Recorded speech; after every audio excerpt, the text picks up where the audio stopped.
I would like to call to order the City Council meeting on April 24th, 2019 at 7:01 PM. We'll begin with the Pledge of Allegiance. I pledge allegiance to the flag of the United States of America and to the republic for which it stands, one nation, under God, indivisible, with liberty and justice for all.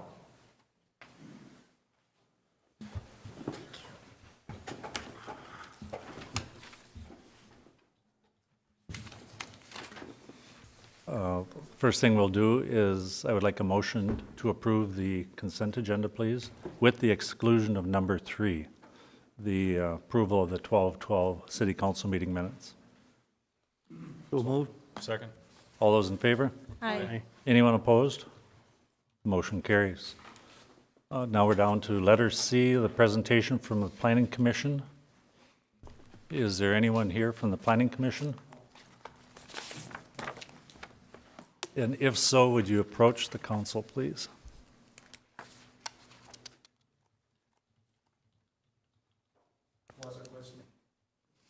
Good evening, Mayor. We're used to that, but thank you.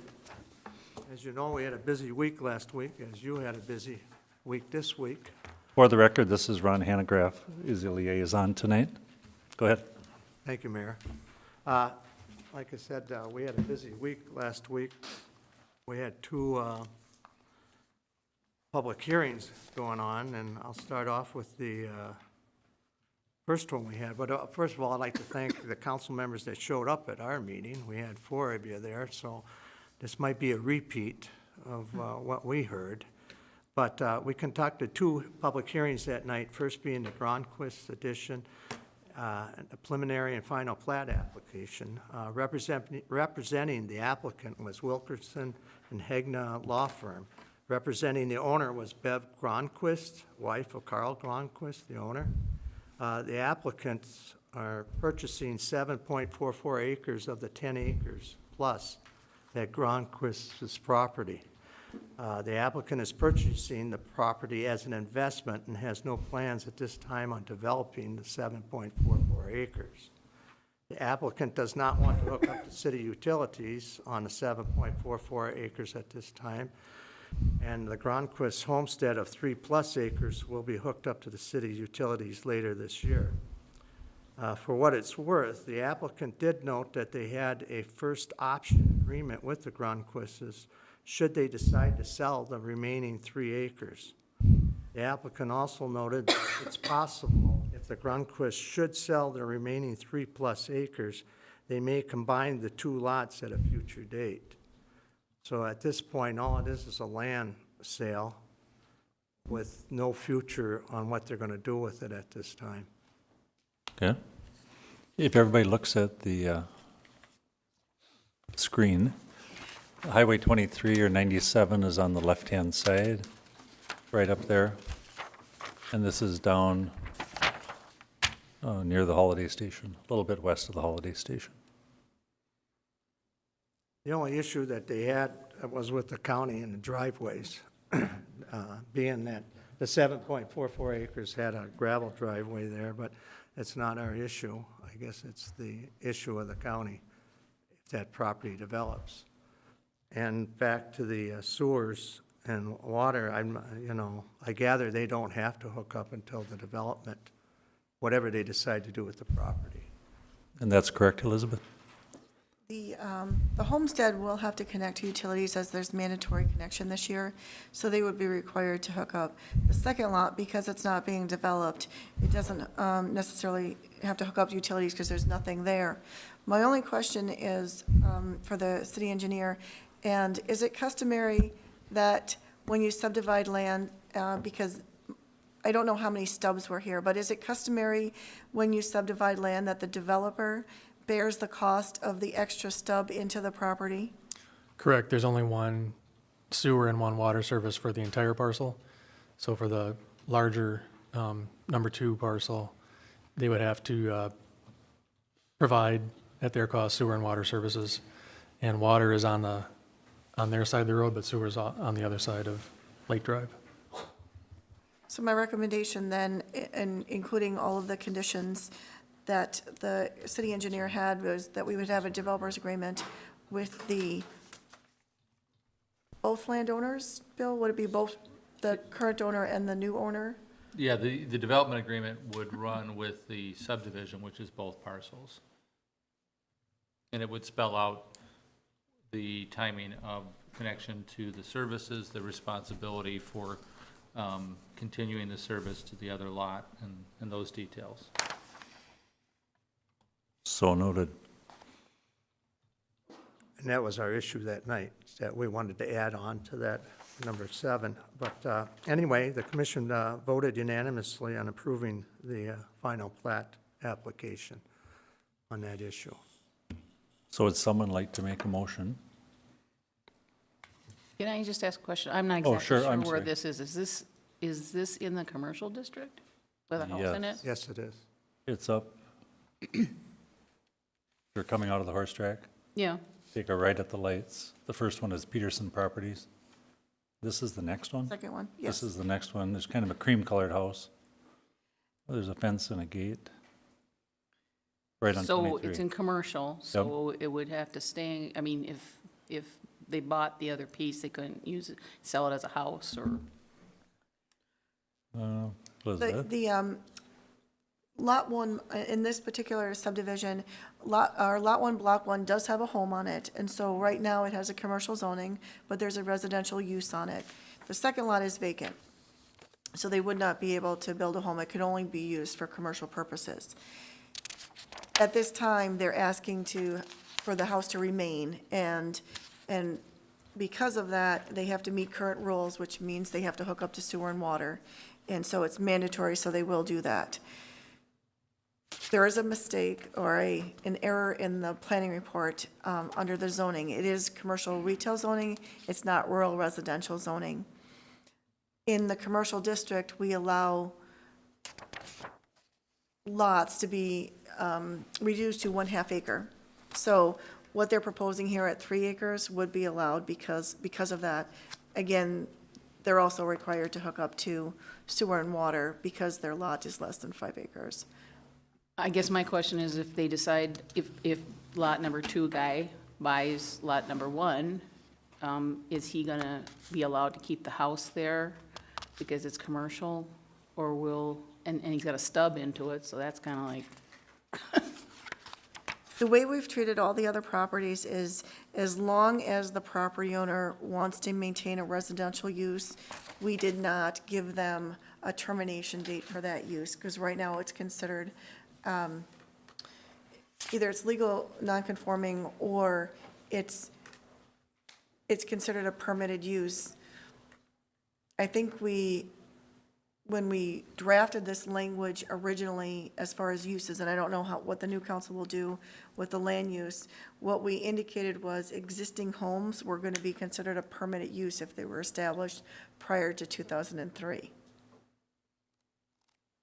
so he could even sell that 3 acres to another person, they would use it as a home. Yes. Answer your question? Okay. Excuse me, I should add something in here I didn't state, but the investors on this property have first options on that property. That was made clear in the beginning. So it sounds like it's all investment for the area. So I don't know if their idea is to join. It was just extra information to join the properties, but if you have sewer already hooked on to one piece of property, would that be efficient if they join the properties? You mean if they reverse this subdivision and, Right, sure, I mean, the sewer could come from, what they need to make sure that they don't do is leave the new parcel without utilities. They need to make provision for those utilities, and that's one of the things we're gonna look at in the development agreement. So in other words, if the stub is on the parcel with the house, It is. then they need to make provision for that extension, because we don't want to be in a position later where there's separate ownership, and now we can't get sewer and water to them. But if they combined the one, went back and reversed the whole process? Sure. They'd still have to do that? Then the Now one back- service, then the service that's there would be sufficient if it's Right. back to one lot. Well, I was just looking on why would you do that, except the cost could probably save you and not having to hook up again. But that's another issue For another day. for another day. All right, anyone else have a question or comment? Mr. Mayor, this is just for a matter of process. You would be approving both the preliminary and final plat, subject to the conditions both in the engineer and the planner's memo. As previously, the council allowed them to waive the preliminary, or you waived, so they didn't have to go through two processes, and that you combine the process.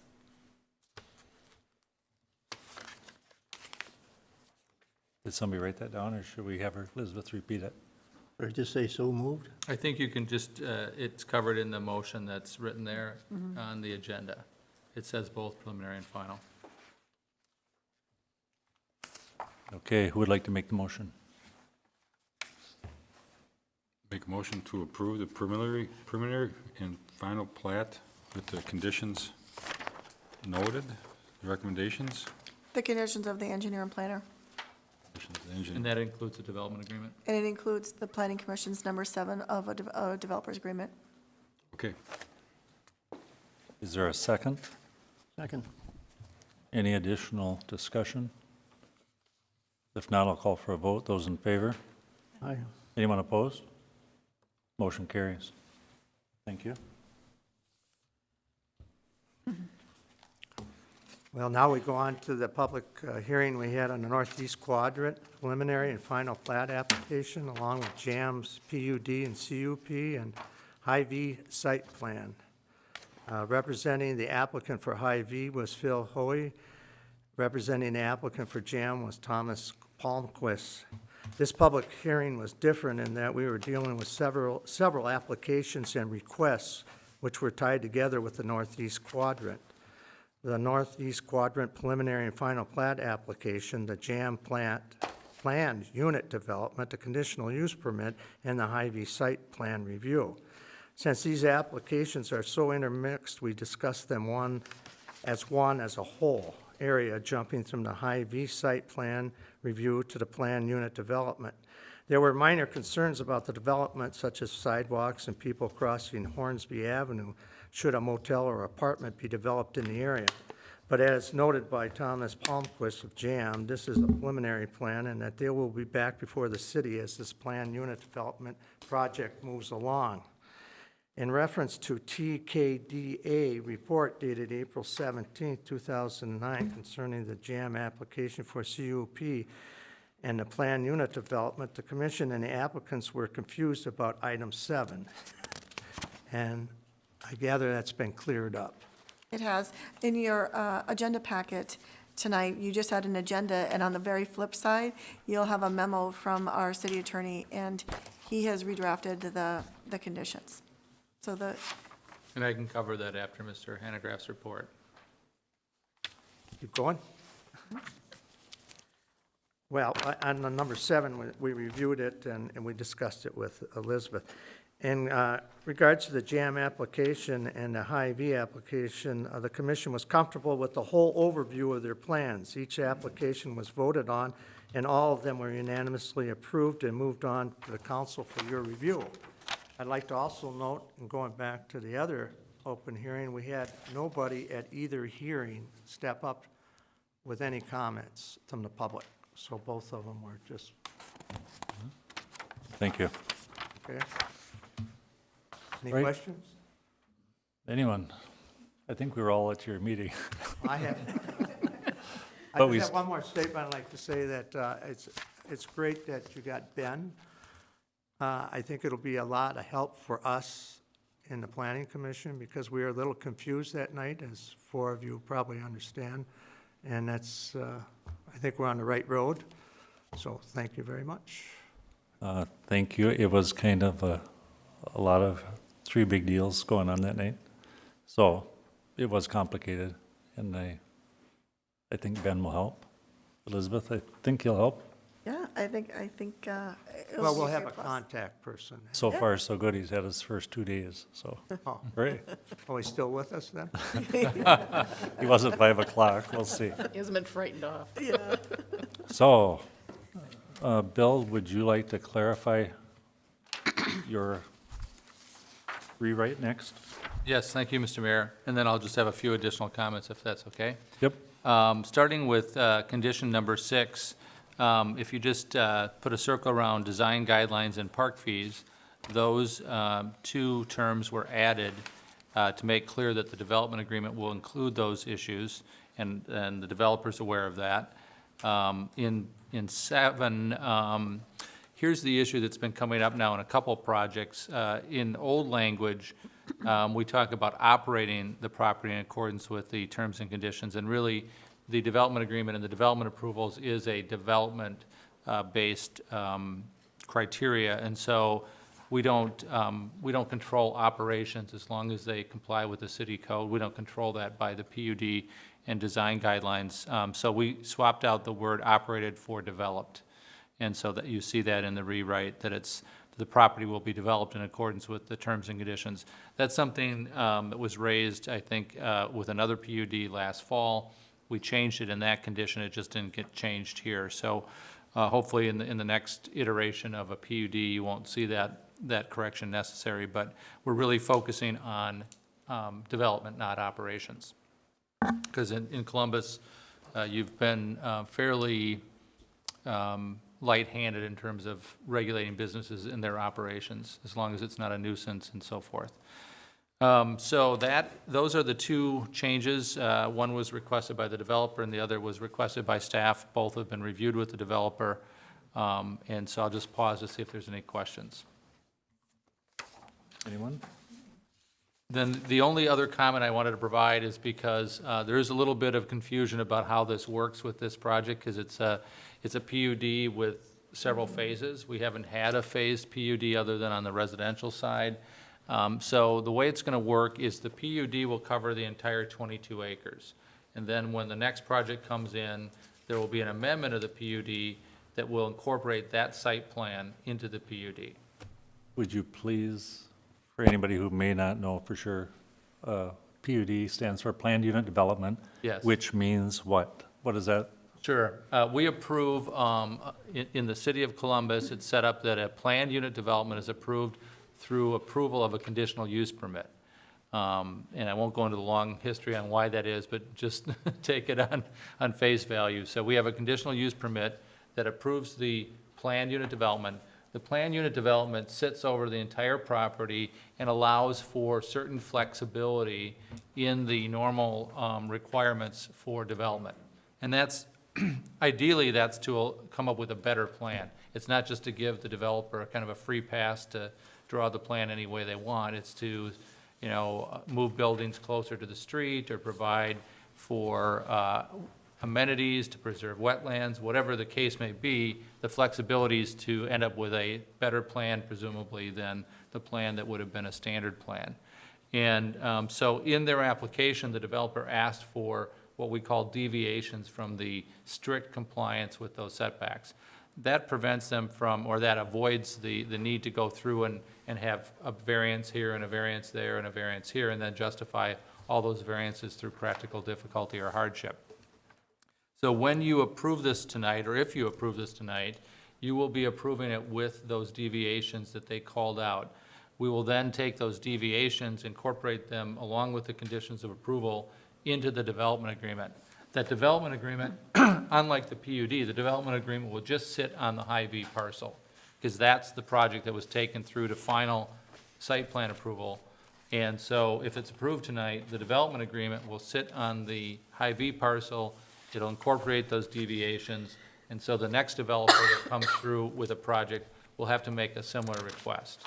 And presumably, if those deviations made sense here, you might be amenable to them there, but the proof will be in what you see and what you approve. So PUD, planned unit development, sits on the entirety. The development agreement and the site plan sit on block 1, the Hy-Vee parcel, and they run with the land. So if it gets sold at, let's say they they buy the property, but for some reason they sell the property, those conditions would run with the land, but they are development conditions, so presumably they're satisfied when they open. So those are the controls on the project, and we want to make clear in the development agreement that there will be design guidelines. The developer has been asked to propose those in the first instance, so that there's a uniform look and feel to the, whether it's sidewalks or landscaping. Again, it doesn't have to be, monochrome, it doesn't have to be uniform to the extent that there's no variety, but that there is a design intent for landscaping, pedestrian ways and the like. So all of that is yet to be developed, and the developer will propose, and we will respond to design guidelines proposed by them. On page 35, if you want to relook at the deviations and/or variations, on page 35, under 9, there are 4, and they're lettered A, B, C, and D. And if you have questions about those, you could certainly ask the developer to come forward and answer your questions. I think they were probably addressed at the planning commission, but if not, you can certainly ask at this time.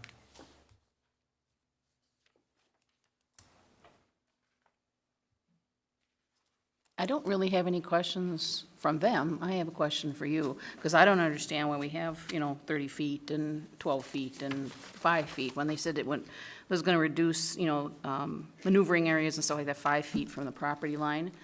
Is there a reason why we have that, and is it cause a problem? I mean, I can read all I want, but I don't understand why we're telling them they can't do those things. So maybe, Phil, maybe we can kind of tag team about the deviations, and we can talk about setbacks and what was the need, because I do know that it's an odd shape and not square, and maybe we can talk through the deviations that you did here, because I'm going to assume why you went to 30 to 12, and I don't want to do that on your behalf. So the first one is reducing the front yard setback from 30 to 12. And we should have, come up. Phil, yeah, come up, please, and state your name and address for the record.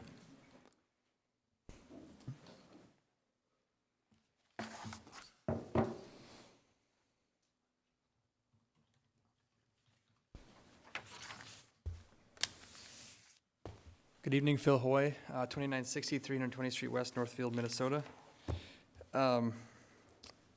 So the deviations and the setback variations and rules that you have in place are very normal. Every city has them for basic guidelines of how far buildings should be back from streets, how many parking stalls you generally want to see for your developments, depending on their use, building height, some of those things. So, and then your zoning, depending on what zoning area you have, it will be more restrictive or less restrictive. So the 12-foot setback in this case, I believe, is for the signage that we have for this particular project. There's another requirement for impervious area. We followed the overall impervious surface calculation that TKDA created for the stormwater pond for this overall project area, so that's why we would have requested a deviation from that. And that is B. The allowed shared parking deviation in C. Again, just based on our use, we requested a deviation for the parking, and actually generally that might be one that gets incorporated into some of the other developments as well. But as the city attorneys pointed out, each one of those projects will come in separately and deal with their own variations for their development separately. Not every one of these developments will need a setback variance. Although I would say in PUDs, that's probably the most common one that I see is setback variances, and sometimes parking. Does that answer? So Shelley, overall, and I didn't want to take away from what they did. So in this particular case, I don't know that what they're asking for, shared parking or a deviation in the setback, will take away from the development. I think the intent was to have a setback, but they have a stormwater pond in the middle, you know what I mean, in the front. It's an odd shaped lot. It's kind of pie shape versus square. And so I think the intention was that they were going to try to put parking, but they are going to have other developments to the north where you will have that opportunity for shared parking. And as far as the impervious surface, in the code, we do say that as long as they have an engineer, or as long as our engineer approved, they can go up to 80%. So even if it's, even with the deviation, we've had that before, where they have more impervious surface, but they can treat their water. And in this case, we have a stormwater plan, which JAMP has agreed to, and I think overall that will be a better plan than having the stormwater on each and every lot. So I think that was a good way to go overall. The last one, Phil, talks about Maneuvering. the maneuvering areas. And so for that, we don't exactly know what and how the area behind us will develop. So I think creating some, allowing for some flexibility of the development to the north to sort of meld into what we're doing with the Hy-Vee is the purpose for that.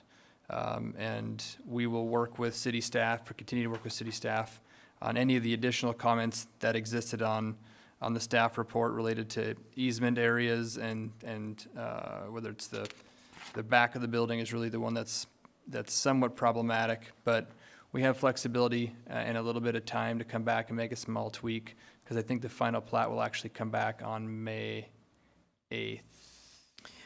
Or the vacation of vacation. Hornsby will.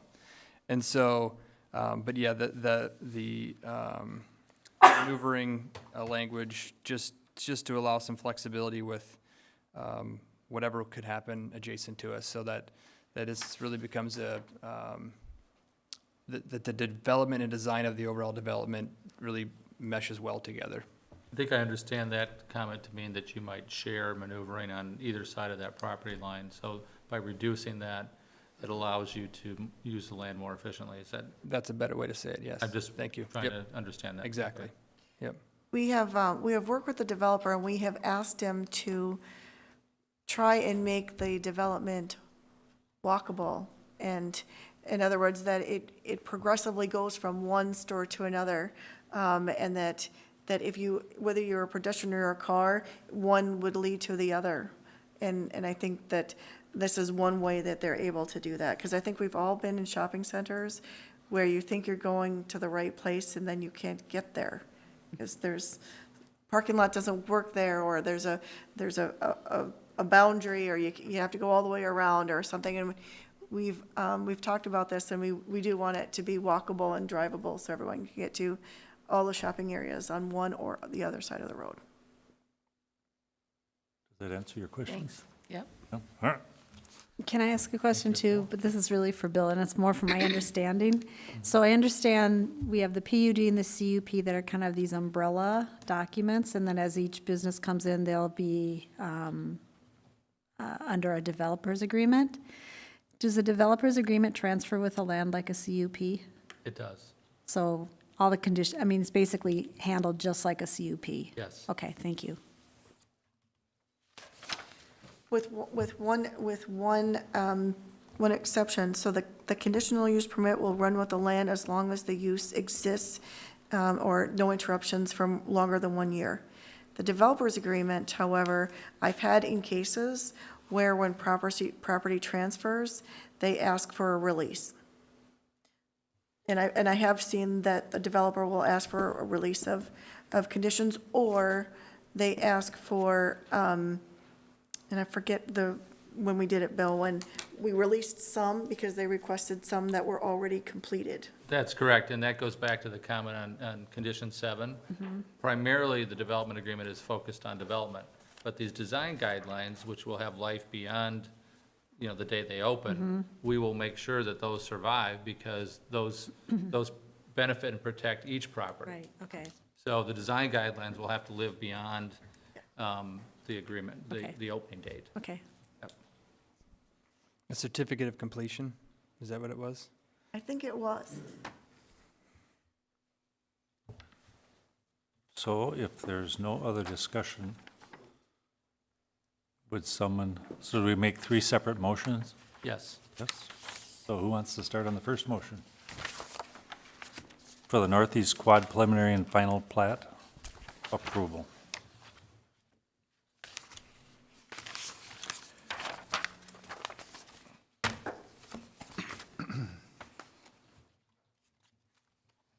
And that starts on page 21 if you want to look up the Mr. Mayor, recommendations. while the members are doing that, we just add one condition, that plat approval is conditioned on vacation. Normally, we have the vacation first, and the plat follows, and what we're doing is we're wiping out all the old easements and replacing them with the new easements on the plat. Since this was moving forward, we didn't want to disrupt the movement of the applications, but we want to make sure that the motion approving the plat, preliminary and final, is conditioned on vacation of the existing easements. So that would be part of the maker's motion. Conditioned on the vacation. Of existing easements, yeah. Yeah, of existing easements. And that'll come up May 8th. It's going to be a busy night, huh? So May 8th, it's not often that the council has public hearings. So in earlier this year, we had a public hearing for liquor license, and that is one. The other is vacations, and so you will hold a public hearing here for that application During the regular meeting? during the regular meeting. Yeah. Mr. Mayor, can I ask a question about the vacation? Yep.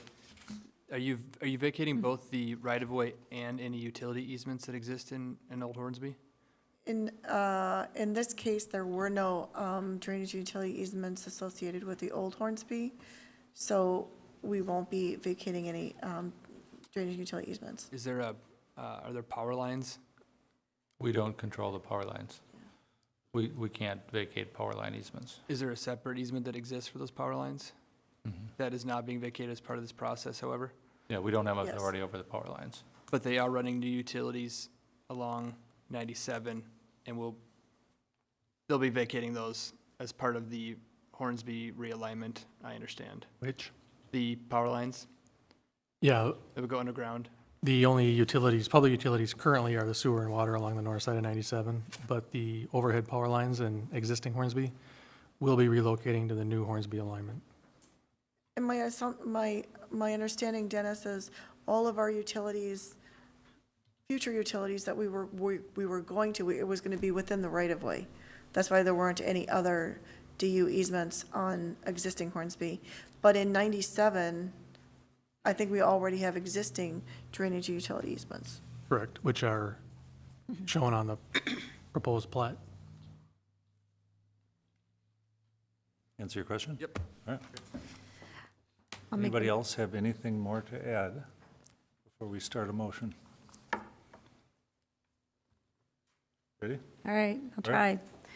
I'll make a motion to approve the Northeast Quadrant preliminary and final plat application conditional on vacation of the existing easements. Second? Anyone else have any more discussion? If not, we'll call for a vote. Those in favor? Aye. Aye. Anyone opposed? That passes unanimously. Now we'll need a motion for the Columbus 3597 JAMP PUD CUP request, pages 23 to 36.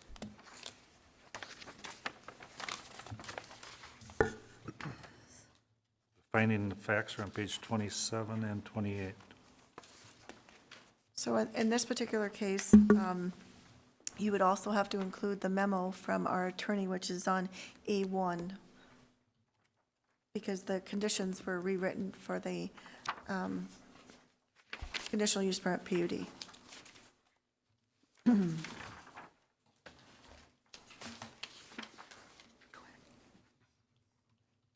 Good.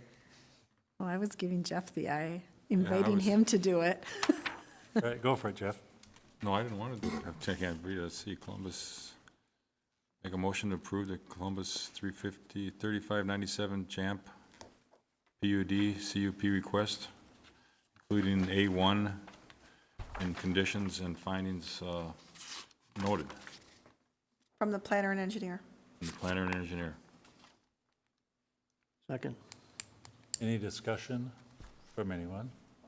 If not, I'll call for a vote. Those in favor? Aye. Anyone opposed? That passes unanimously also. And now we'll need a motion for the Hy-Vee site plan review, pages 37 to 54. What you have before you is the building elevations and some signage that they're proposing for a site plan review. Make a motion to approve the Hy-Vee site plan review. A second. Any further discussion? If not, I'll call for a vote. Aye. Aye. Aye. Aye. Motion passes unanimously. Mr. Mayor, one comment I should have made, and I think it'll be fine if I make it here, is the applicant may make a few boundary line adjustments, but they'll be within a few feet of what you just approved. So if you're comfortable that that is included in your motion, that discretion, then we wouldn't have to bring it back to you. We'd probably maybe do it as an information item on the 8th, but it wouldn't need to be reapproved. And why might those be necessary? The back side of the store, there's a 10-foot easement required, utility easement. And right now, that easement lies within a drive aisle that we have. And while I don't believe any plans to be any above-ground utilities placed there, even if for some reason a sanitary sewer or water line is ran there, it would disrupt a major drive aisle. And so for that reason, we wouldn't want that utility easement to lie within the drive aisle. So we either need to shift that property line 10 feet and create some green space to put that utility easement in, or shrink the utility easement. We need to either way move the property line to accommodate that easement area in it. So that would be the reason for the shift. Thank you. The maximum shift would be 10 feet. Maximum would be 10 feet. So if you're comfortable with that, then we wouldn't necessarily bring it back. If you want it to come back, we'll do that. Okay. Fine. I see head nodding, so, Yes. okay. I'm good with it. Yes, Yes. so everybody's good with that. All right, does anyone have any more questions on these issues from the Planning Commission report regarding the Northeast Quadrant or the Hy-Vee site plan or anything before we can let Phil? No? All right, you're out of here. And thank you very much. Thank Appreciate it. you. Thank you. Thank you. Number 7 is next. It's a park board report. We've got a Eagle Scout proposal, park field reservation policy questions, and direction on the park field reservation field fees. Good evening, Mr. Mayor and council people. We're being on this side of the table. We had a park board meeting last week, and we had a few things we went over. We discussed the roundabouts. It was in our budget, and in our park board was in charge of coming up with a kind of a design for the roundabout. And we were pretty gung-ho on a lot of things, but we kind of went backwards on that, being that we've had some constant vandals and accidents in the roundabouts. If we do the one on 97 like we wanted to, we just feel it'd be a big waste of time as far as vandals driving over it, accidents happening, and the cost of repairing it and the maintenance of keeping it upgraded. They had a high-speed chase and someone drove over the middle of it, and if we'd had stuff in there, it'd have been all wrecked. And the one on Broadway, it seems like about every other day someone's using that for a four-wheel drive derby. Again, if we put something nice in there, it's just gonna get wrecked. So we're thinking of going more towards natural grass on the Broadway one. And Highway 97, some kind of a grass with flowers around the perimeter. That's the direction we're looking at now. Any feedback from the council on that? No, I think that, I think the one on Broadway, I go past it every day, and it goes to natural grass, and it's mowed periodically. I think it looks respectable, Yeah, it does. Except for the tire tracks going except over. for the tire tracks, but Sooner or later, they're gonna catch a person doing it, but. eventually, luck's gonna run out. But the 97 one has provisions for water and power in there, so it could be possibly sprinkled to keep the flowers nice, but the grass might be something more natural. So we're gonna continue maybe researching that and what can we plant in there that's more durable, that requires like Zippo maintenance. Let's see, the next thing we had up, we had a nice young gentleman from the Boy Scouts named Jacob Kirkedy, I hope I pronounced that correctly. He's 15 and he's just finishing up Boy Scouts, and his final project for the Eagle Badge has to be a project to give something back to the community. And he had a great idea about putting a park bench over in the park and dedicating it to the armed forces and who served. And we came up with helping him out a little bit about getting the logos of each one of the armed forces and part of the bench. It's pretty cool he's doing that. I wish a lot more kids would do stuff like that. But anyway, we're really in support of it, but we need a vote from the city council so they can continue with it. There's a contract that he has to sign to keep it moving forward. So that's where we're bringing that forward so we can get that in motion. He's hoping to maybe do that next summer. It's a project where he starts it from designing it and then going out and getting support and money, and then actually getting people to help him build it and install it. So it's kind of a neat thing he's doing. How many is he putting up? One. One, Yep. okay. These are different locations here. The park board's gonna do a walk around and give him some ideas where we think it'd be a good idea, so we'll probably do that later this summer. Are these gonna be fastened to the ground or just, It's gonna be in cement, okay? so it can't be tipped over, Moved. burglarized, moved, and it's easier for maintenance for the guy cutting the grass around it, so he doesn't have to go underneath and stuff. So we recommended a foot perimeter all the way around it and setting it in concrete, Yeah. I see we got some park benches now, and they hold up pretty good, don't they? yeah. Yeah. And I don't know if you have this, I got this picture just from, Yeah. you got the new one though? No. I'll just pass this around. So the 5 branches of service, instead of having them engraved, there will be a metal, some kind of metal badge embedded in the maintenance freeway.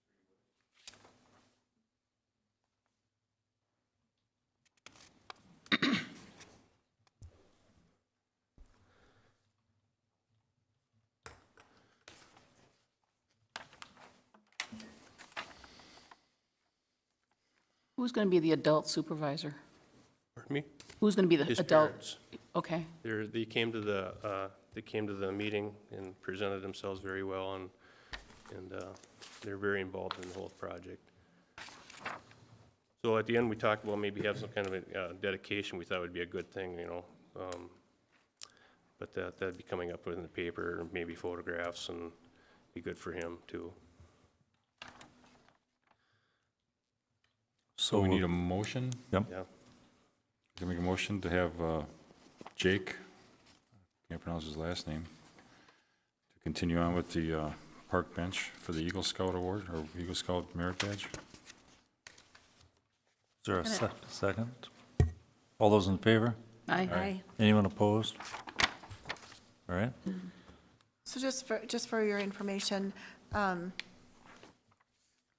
during the presentation, during the park board presentation, we talked about the cost of the project, and it was an offer by the park board that if it became too costly to put in the 6 metal badges for the different services, that the park board would contribute to the project, because they felt it was important that all branches of the military were represented on this bench.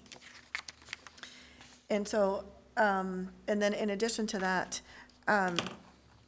Jim was appointed, I think we volunteered him, to be the responsible party as the beneficiary of that project. So the city is the beneficiary of the project, and Janet took on the role that she would take on for signing the paperwork, and also Jim took on the role to be the responsible party, so that should they have questions in the park, or when it was going to take place, or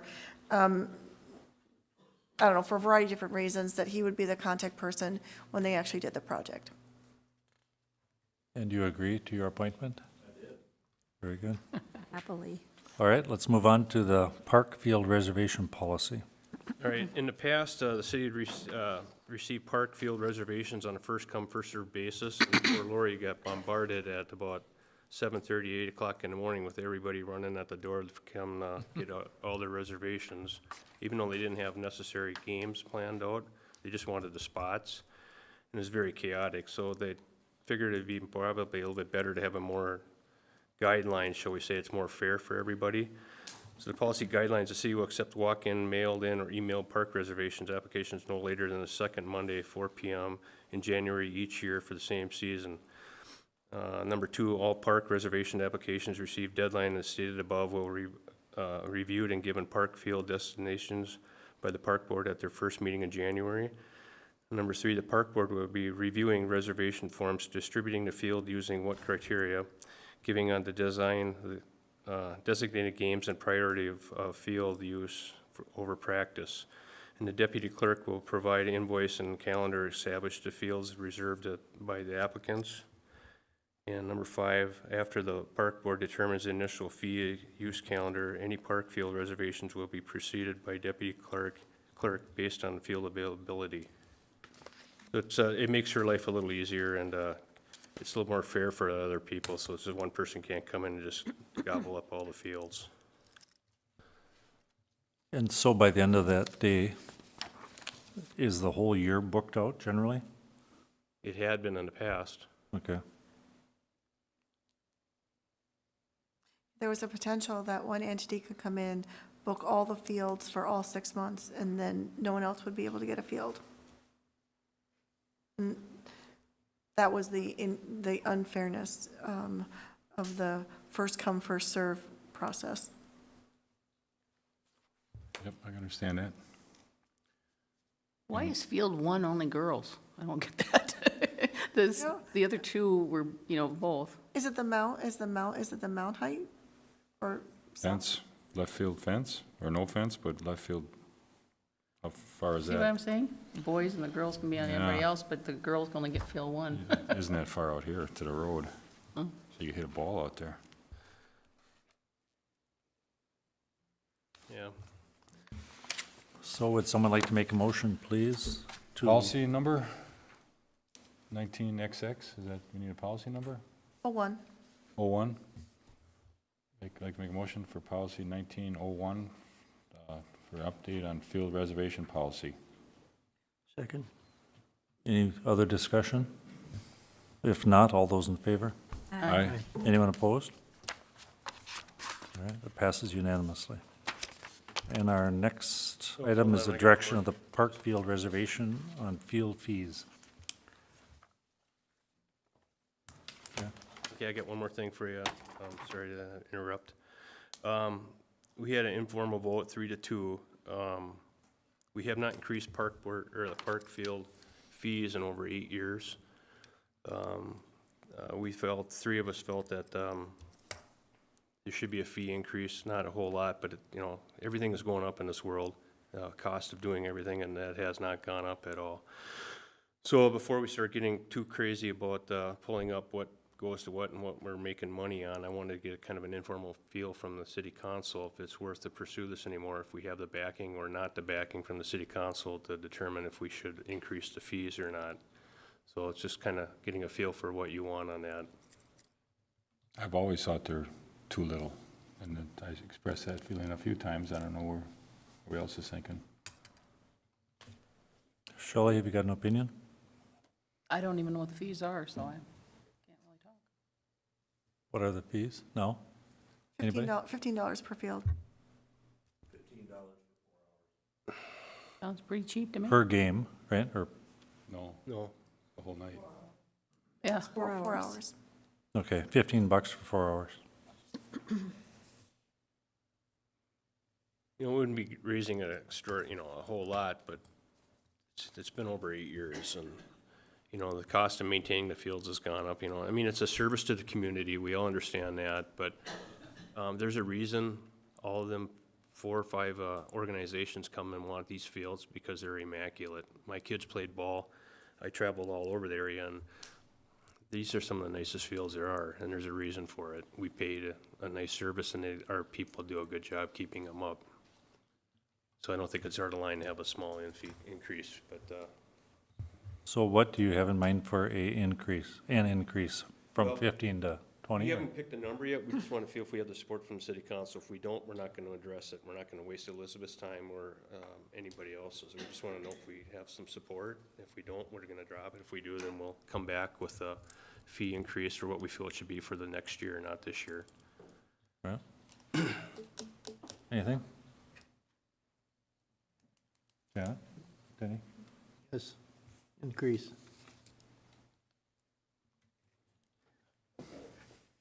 Janet?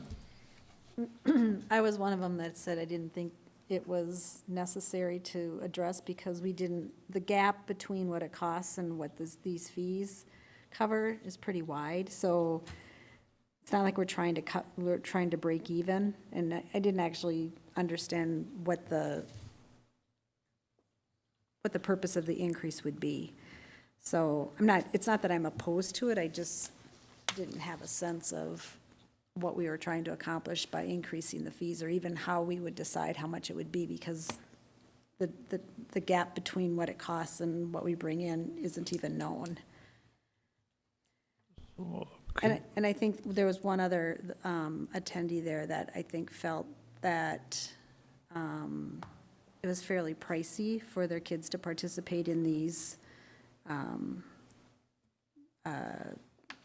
say, softball organizations. And so even though we haven't raised our prices, I think the organizations have, and it's just, I think her concern was that it was just going to give them another reason to raise their rates to them. But I'm not opposed to it, I just didn't understand the purpose, I guess. It So- sounded like it was an investment that Columbus had already decided they were going to make on behalf of the community. And who determined that? I don't know. Well, you stated that. That's what I heard from Elizabeth. Yeah, in the past, that's what the policy was. Yeah. Yeah. So I'm not opposed to it, that was my stance at the meeting. Do you have any idea of what the other ball fields charge? We had that information over a year ago, Lori took it up, but if we wanted to pursue that to see where we should be at with everybody else, it would take time from the city staff to do that. And that's why I wanted to say, if you guys are for it, we would do that, but if you're opposed to it, I'm not gonna waste the city's taxpayers' money and their time to look that stuff up. So I'm just getting a feel if you guys are for it or against it, that's all. I think it was 4-1 and one was questionable, so I think you So got the that would support be a from go here. for it. Okay, so we'll get that information before, well, the end of the year, I suppose. Yeah. Come back with that numbers on, I suppose. Anything else? Oh, that'd do it. Thank you very much for your time. Thank you. Now we're down to number 8, public open forum. Is there anyone here who would like to speak at the public open forum? All right. Letter D, we'll start with the engineer report. Number 9, a motion to accept the bids for the Northeast Quad Utilities Project, pages 62 to 65. Yes, you should have in front of you a memo summarizing the bids that we received last week that were opened for the extension of sanitary sewer and water main for the Northeast Quadrant. So that would be extending the existing sewer and water up the new alignment of Hornsby Street to serve the development you just heard previously. And we had 8 bids received, which was a good turnout. Excuse me. Also had good bids as far as the prices were concerned. Metro Utilities, Inc. was the low bidder for $246,774. That is over $100,000 less than our engineer's estimate. So you can see there was quite a range of bids, but they were all within the acceptable parameters. So what we're looking for is 2 motions. One, to receive the bids as shown, and the second motion would be to award the project a contract to Metro Utilities for $246,774. EJM is a local, they're Columbus business. Yes. Is there any way you can use them for $4,000 more in a bid? Would it give them a local preference, or? We would love to. The way public bids are, the way the public bidding process works is that the lowest responsible bidder is awarded the project. And lowest responsible means that we check their bids and they don't have any history of questionable. You familiar with this company, Metro Utilities? I am not, but others in my office have heard of them or worked with them, and they're reputable. So would someone make the motion to accept the bids? Like to make a motion to accept the bids and, okay, accept the bids, I guess, 2 motions? Is there a second? Second. All in favor? Aye. Aye. Anyone opposed? So that passes. And now a motion to award the contract for the Northeast Quad Utilities Project 2018-03 to Metro Utilities Incorporated. So moved. And a second? Second. All those in favor? Aye. Anyone opposed? That passes. Anything else? That's all I have tonight. Attorney's report? Nothing further? Mayor and city council members report. Denny? We had a maintenance meeting. Yep. And we're going to further discuss that when Jim's report comes up. Anything else? That's all I have. Janet? The only thing I have is Elizabeth and Shelley and I attended a League of Minnesota City Safety and Loss kind of training session. So they had presentations on a number of things, primarily ways that you could reduce risk for the city. It was interesting. It was actually also, I think, a testament to our city because many of the things that they talked about, we already had in place. There were some new things related to compliance with ADA as it pertains to like websites that were sort of overwhelming in terms of what it might entail. But all in all, I think it made me feel really good. We were in good shape. Nothing. Shelley? We had a Fall Fest meeting on Wednesday, the 17th, and things are progressing. And for everyone who wasn't here last night, we had our Truth and Taxation meeting, Local Board of Equalization. Appeal. local board of appeals, and about six people were on the list to talk about their situations, and another 6 or so had already talked to the assessor and had come to agreement. And so I believe 2 of them are coming back to us on May 8th. On May 8th, yes. Another thing for May 8th, after having another meeting with the assessor, Mr. Tolzman. But it was a good meeting and pretty educational, and everybody's values in Columbus have gone up, which is a good thing if you're selling.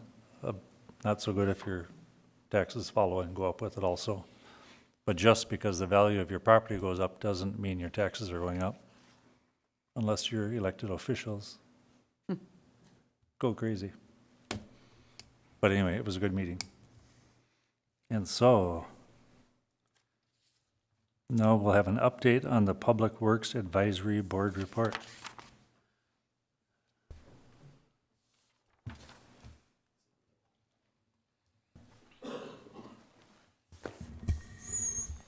All right, Mr. Mayor and Council, I'll just kind of get you up to speed as to what we're here for tonight, and then I'll turn it over to Dave Schuler.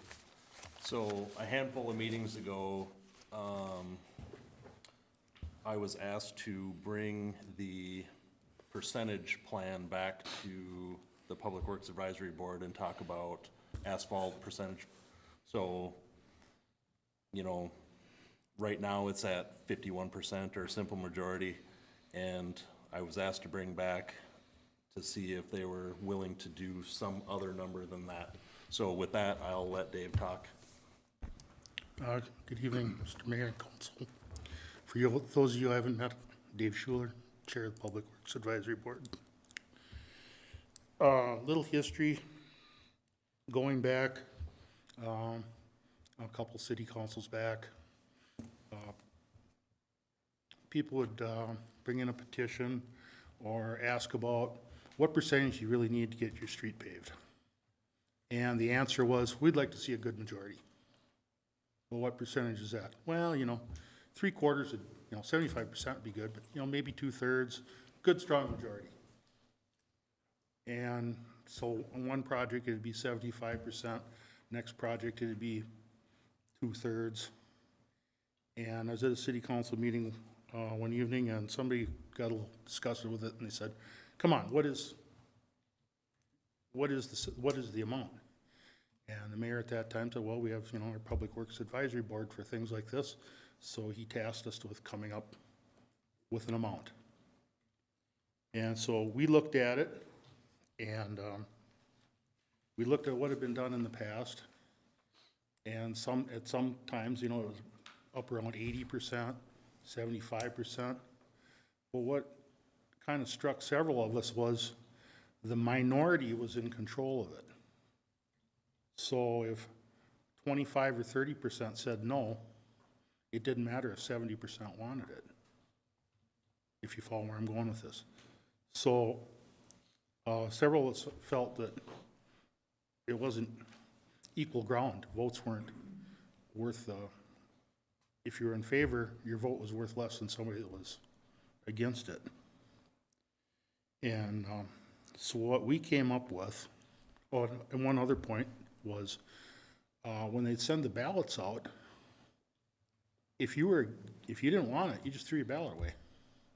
And they'd say, well, we sent out 15 ballots, and we only got 10 of them back, and 6 of those were in favor, so 6 out of 15, that's no majority, so we can't move ahead with that. So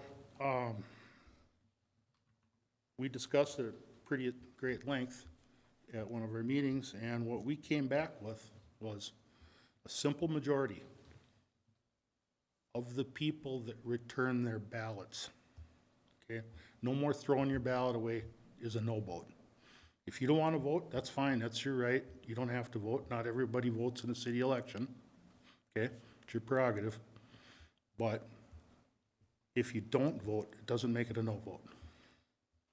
So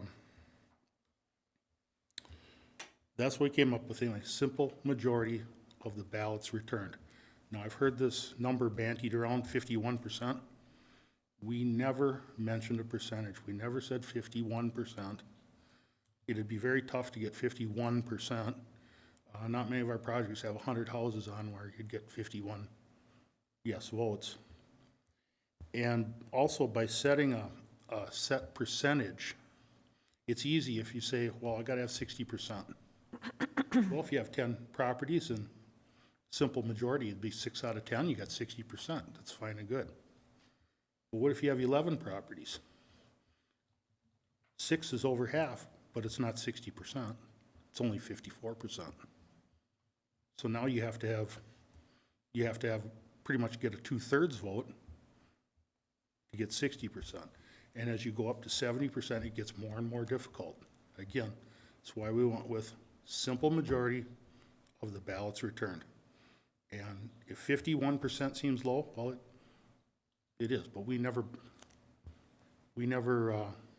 recommended 51%. And usually they've been coming back at 60 plus. So It just depends on what road it is, and depends what road, but it's kind of difficult to get much less than 60%, much less. You can get a little less with a simple majority. So in discussing it at last week's Public Works Advisory meeting, that's our recommendation. Simple majority of the ballots returned. Now, it's ultimately up to the council. You can choose whatever number you want, but that's our recommendation. And I will add to that was 100%. Everybody agreed at that number. And that's everyone on the committee, not myself or Danny or Lori who does the minutes. So it's just the committee members alone. Questions? And that recommendation was for the neighborhood petitions, because we no longer were going to pursue the Correct. We're not, the 5 mile plan. 5-mile plan. No, that's citizen-initiated petitions. The one other thing that was brought up was if we were doing a project like we are this year, we're paving Notre Dame and 181st. It was brought up, and of course this is all up to you guys, but it was brought up that if we're doing a project, that we at least make aware the gravel roads that meet our project, to make them aware that we are paving, and if they want to get petitions together, it's on them to do it. But we somehow make them aware, whether it's a mailer or something that says, hey, we're doing a project next year, you have to get your stuff in by this date if you're interested in doing it. Did any residents return or say they wanted theirs done around 181st and Notre Dame? Well, we went through all of that. Remember when we did it early this year, last year, end of last year? Late last fall. And nobody wants it done. So, I mean, we went out and we did the legwork, and we had some, you know, at one point, it looked like there was gonna be a chunk of it to go, but when we actually sent out the petitions and they came back, nothing. Yeah. Which is why we decided at the end of last year to get rid of the 5 mile plan, because we tried twice and we were successful on no mileage. And so what you're saying is, what's your next project? Next year or a year or two No, we're doing a project this year. after this one? This year, Hornsby everybody Street. rejected it, correct? Right, so next year, hopefully the project is Hornsby Street. So, with that being said, we probably won't pave that gravel down there, so. But in the future, when you do another one, then the staff would send out a notice. Well, that's up to you. Sure. So the recommendation, I was told to ask by the members of the Public Works Committee to see if that's something that you guys are interested in or not. If you're not interested, then we just pave our road and we go with that. If you are interested in sending out some sort of notice, then that's what we do. Say, hey, folks, if you want to take advantage of economy of scale, now's your best opportunity. Or I think we can send out letters to adjoining roads when we pave a road. A couple years off, I suppose. I don't know when is the next one scheduled after Hornsby? 5 years? I don't know what would be next. I mean, I think our intent is to try to do every other, just because it takes so long to, you know, get everything planned out, but I don't know what it is after Hornsby Street. So do we need a motion for that, Elizabeth, or do you just want to put a note somewhere? So it's direction, so if, I think there's some amendment, we still have to make some amendments to the policy, because there is the change from the 5 mile plan, Right. you know? So I think we're gonna make an amendment to the policy with that language, and it's whether there's any further recommendations for changes, or we'll come back with a policy that has all the updates. And if you accept the recommendation that you do want to include the simple majority of the return petitions, just for neighborhood, and that would apply for neighborhood petitions. So I really appreciate the explanation, because I didn't understand parts of it.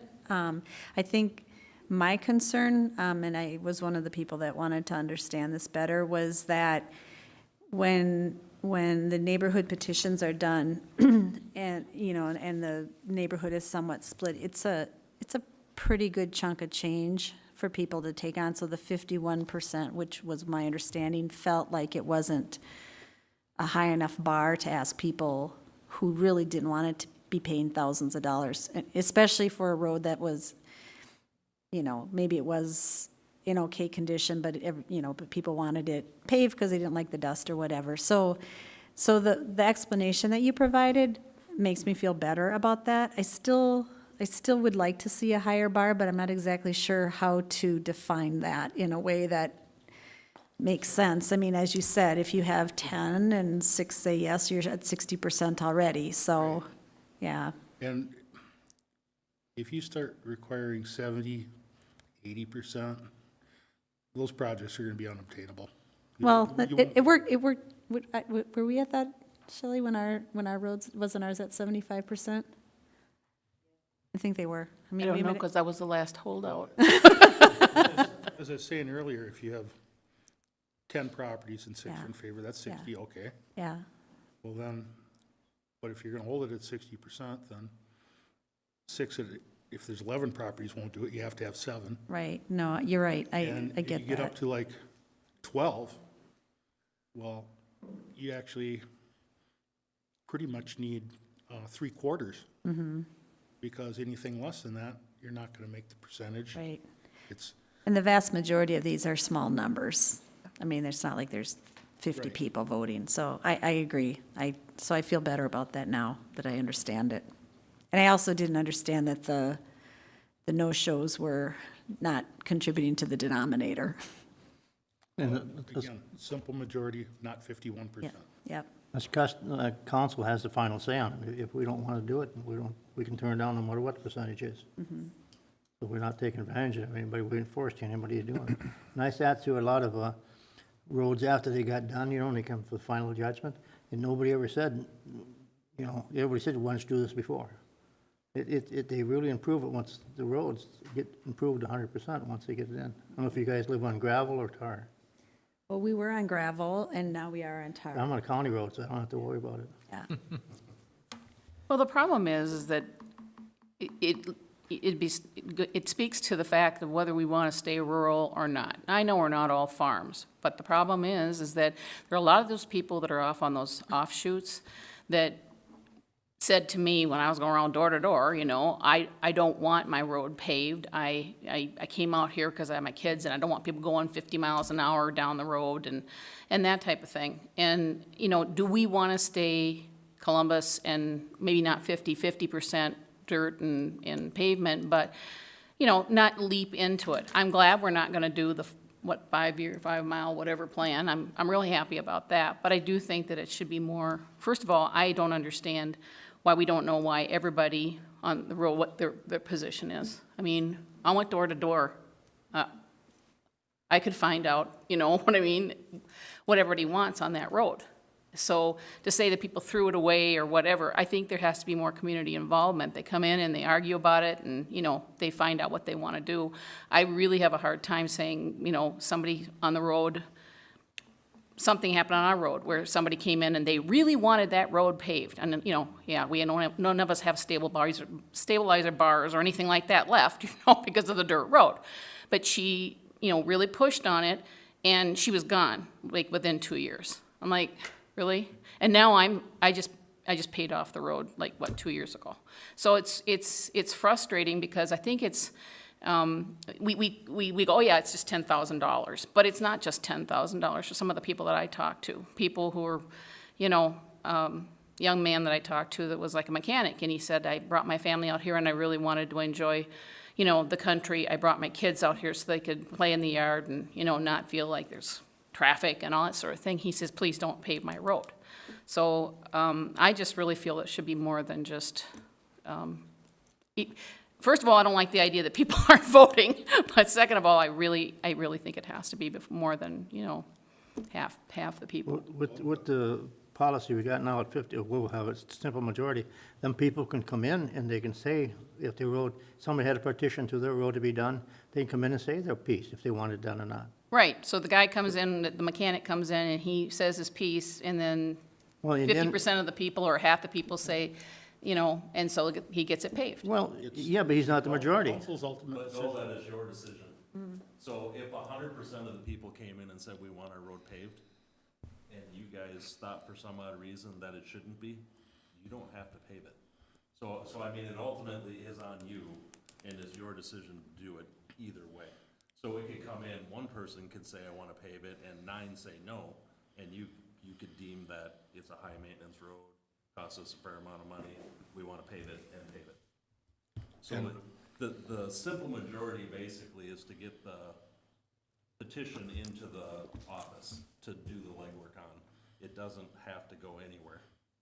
Well, the other thing is that I look at the $550,000 that I just signed off on the project you're doing, for the, is it reclamation? I think it's reclamation, yeah.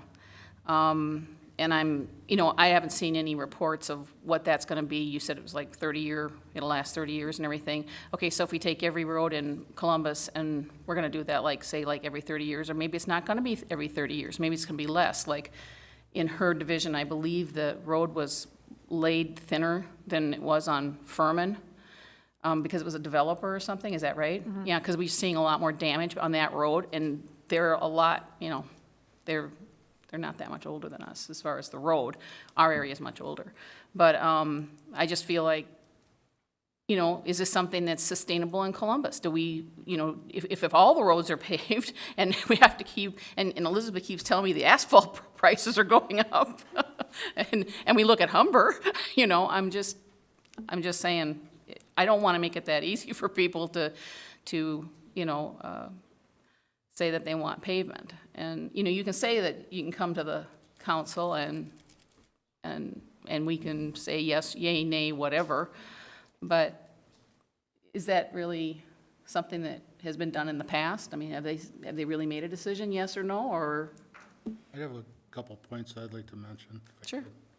As far as the speed issue on the paved roads, people don't drive faster on the paved roads. Traffic on my street's slower. They used to try to plane off over the washboards. Traffic just rolls down the road nice and slow and quiet now. Way slower than it ever was before we paved it.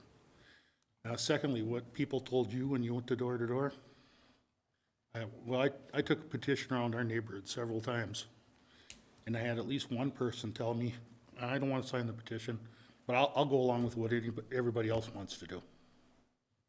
Okay, I thought, well, if we get close to enough, you know, one more than enough, he'll go along with it. No, he just didn't want to tell me that he was against it. But when you got 10,000 plus interest, Once we had enough people on board to get it done, he was the most vocal opponent. One of the most vocal opponents. So what people tell you when you're talking to them at the door, please take that with a little grain of salt. And I had one more, but it's kind of slipping my mind here. Oh, well, the cost of blacktop going up every year, cost of gravel's going up every year. We're in an aggregate shortage in the Twin City area, and nobody wants any more aggregate mining in their neighborhoods. The cost of gravel's just gonna keep going up too. And the cost of road graders is gonna keep going up, that we need to maintain those gravel roads. You're gonna need 3 more of those road graders in the next 20 years. Keep that in mind. That's over $1 million for the road graders to maintain that gravel, so that's all I have. Well, that wasn't good news. Especially after our meeting last night. So we don't have to take any action tonight, correct? This is sort of an update. Potential direction. I mean, it's not like we have to, I don't think that we have to rush to do the policy, but, I mean, if you gave us some idea on what you were looking for, at least we could work on it. So, Well, I like the idea, percentage thought, yeah. and do we want to contact any neighboring roads to any of our projects? I guess are 2 things that we would probably want to add. Well, I think the letting people know that you're doing it is a good idea. I mean, that's just simple communication. And I think they want to take it on, they can, and if they don't, they don't. But, you know, people don't read the paper, they don't get the paper anymore, so otherwise they probably wouldn't know. So I would be in favor of that. I have no problem with that. Shall I? I have a thought, though, since you're not doing the 5-mile plan, and since this year's already done, next year may be Hornsby Street, so now we're already a year out after that. So you send out whatever street you end up doing, and you send out 50 postcards to people. That's much less aggressive, in deference to your point, Shelley, than going out and calling all the meetings we used to have and promoting to have it done. So it doesn't solve your problem, but it would certainly reduce it. Or the other option is you could set a minimum, you know, if you could say it has to be at least 60%.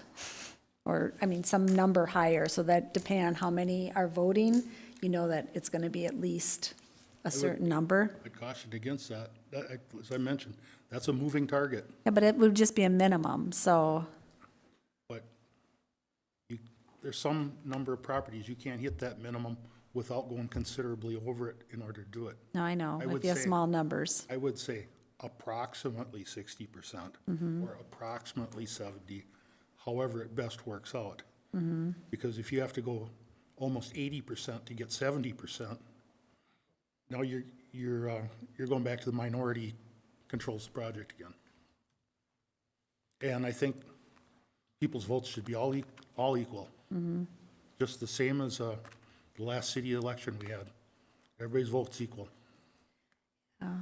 Except the people that are voting yes are saying to the people that are voting no, you have to spend $10,000 on something we want. It's not the same way the other way. The other way is we just leave it status quo and you lose some stabilizer bars in your car. That is, This is if I can provide one bit of perspective, going to the rural nature, this is a very unusual thing that a city, maybe not for a township, but for a city to have that level of input from the public.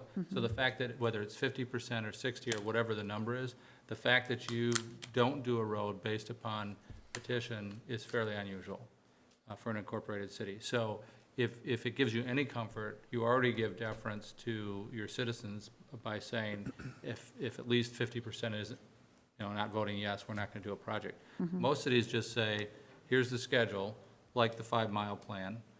We're rolling through in year 2022, and you can argue about the amount of the assessment, but not the project. So that's my perspective of working in a lot of cities. You're already giving a lot of deference to your citizens, if that gives you any comfort. We're It working doesn't with, give me any comfort. Basically, I feel Columbus is unusual, and we're an anomaly.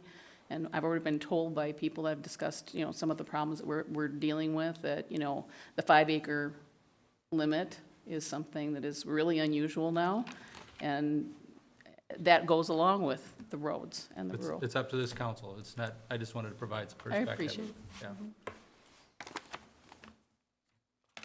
So what's the answer? The answer is yes, as you work on your plan to notify the people along future projects. And does anyone, We want to hold off on deciding on the percentage and let people think about it for a couple of weeks and, we can do that? yeah, we can do this. We have time. How about we do this? I don't know when our next meeting is, but at this point right now, we'll add I'll call it a whole card. And at this point right now, the committee says simple majority. We can put simple majority in there, and it can be changed at any point. So, when we bring it forward, you guys have to make a motion to approve or deny, or make changes, or do whatever you want to do at that point. So we're substituting simple majority for 51%, is that correct? Well, that's what it always was. Okay, then, until we make a decision. So we can work on it. Yep, status quo, And bring it, yep. and then we can discuss once we're done with it. that sounds like a good plan. We can talk about it until then, change it at that point if we want to. Yeah, I'm here every other week, so, if you want to talk about it at some point at a later date, we don't have a meeting set up to move at this point, so, it'll probably be July-ish or something, so if somebody has some brainstorm by then, we can talk about it before then. Perfect. could I ask you one question? Is there a quantifiable difference between simple majority and 51%? That, Well, to me, they're the same thing. we haven't had any projects that have had 100 houses on them. No, but 51% is a percent of how many houses there are. 51% is a simple majority. It is a simple majority. If you have 9 houses, then 51% are, at least 51% would be 5. Yeah, So simple majority, it's the same thing. simple majority on any project we could do is going to be more than 51%.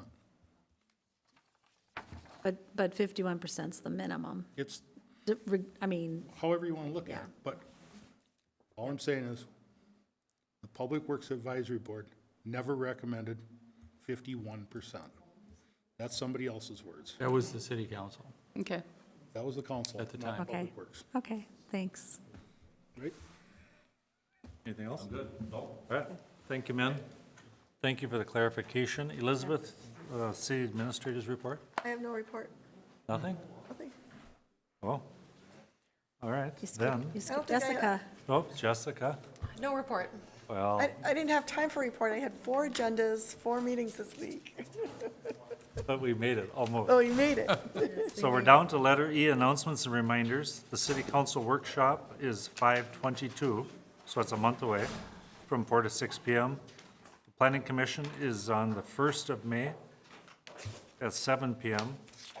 And the calendar of meetings is on page 66. May I have a motion to adjourn? Motion to adjourn. And a second. Second. All those in favor? Aye. Aye. Anyone like to stay later? No, Hearing none, thank you. we will adjourn. No, thank you. Yeah. Hey, it's not 10 o'clock. I think, I know, it's good. Yes, oh yeah.